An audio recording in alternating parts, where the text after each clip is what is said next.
India மீது ட்ரோன்களை கொண்டு தாக்குதல் நடத்தினால் இந்தியாவின் வான் பாதுகாப்பு அமைப்பு S-400 செயல்படுத்தப்படும். அதனால் இந்தியாவிற்கு முதலில் பொருளாதார நஷ்டம் உண்டாகும், பின்பு தாக்குதலை தொடரலாம் என நினைத்த பாகிஸ்தான் கனவில் தற்போது D4 மூலம் பெரிய இடி விழுந்திருக்கிறது. இன்றைய காலகட்டத்தில் பாகிஸ்தான் இந்திய எல்லையில் இருந்து குறைந்த செலவில் வாங்கிய கமர்ஷியல் ட்ரோன்ஸ் மற்றும் மினி அன்னேம்டு ஏரியல் வெஹிக்கிள்ஸ் ஆகியவற்றை நாள் தவறாமல் அனுப்பி தாக்குதல் நடத்தி வருகிறது. இதை இந்தியா மிக ஆழமாக கவனித்து வருகிறது.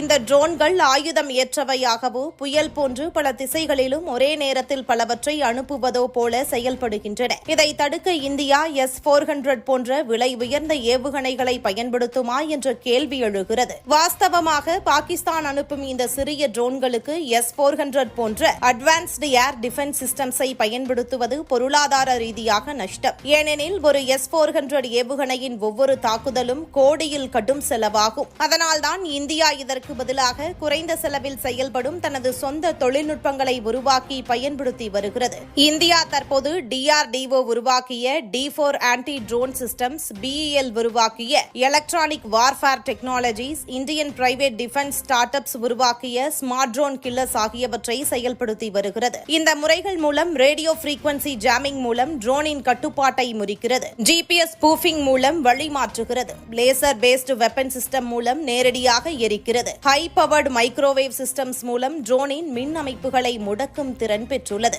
மேலும் எல்லை பாதுகாப்பை பலப்படுத்த Skydome radar, Indranetra surveillance system, Bharat drone detection radar ஆகிய 360 டிகிரி சர்வைலன்ஸ் வழங்கும் முறைகளையும் அமைத்துள்ளது. இது ட்ரோன் மட்டுமல்லாமல் எல்லை பாதுகாப்பிலும் இந்தியாவை ஒரு புதிய நிலைக்கு உயர்த்தியுள்ளது. இந்த லோ காஸ்ட் கவுண்டர் ட்ரோன் டெக்னாலஜிகள் மூலம் இந்தியா பாகிஸ்தான் அனுப்பும் spy drones, explosive drones, commercial drones என அனைத்து வகையான ட்ரோன்களையும் மிக குறைந்த செலவில் அடக்கி நொறுக்கும் வல்லமை பெற்றுள்ளது. இது make in India Atma Nirbhar Bharat திட்டத்தின் கீழ் இந்திய பாதுகாப்பு துறையால் மிகுந்த பெருமையுடன் உருவாக்கப்பட்டது. இதன் வெற்றி காரணமாக தற்போது பஞ்சாப், ஜம்மு காஷ்மீர் எல்லைகளில் பாகிஸ்தான் அனுப்பும் ட்ரோன்கள் எல்லையை கடந்தவுடனே கண்டறிந்து அழிக்கப்பட்டு வருகிறது. இது இந்திய பாதுகாப்பின் புதிய சாதனை என்றே கூறலாம்.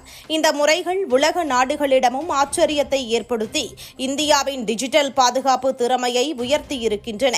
எதிர்காலத்தில் இது மேலும் மேம்படுத்தப்பட்டு சர்வதேச சந்தையிலும் இந்தியா முக்கிய இடம் பிடிக்கப் போகிறது என்பதும் உறுதி. ட்ரோன்களை அனுப்பி சிப்பாய் அளவில் தாக்குதல் நடத்த நினைத்த பாகிஸ்தானிற்கு அதே சிப்பாய் அளவு கொண்டே பதிலடி கொடுக்கிறது இந்தியா. இதுபோன்ற முக்கிய நிகழ்வுகள், அரசியல் தகவல்களை ஆழமாக மாறுபட்ட கோணத்திலும் அறிந்து கொள்ள மறக்காமல் உங்கள் TNS24 டிஜிட்டல் பக்கத்தை பின்பற்றிக் கொள்ள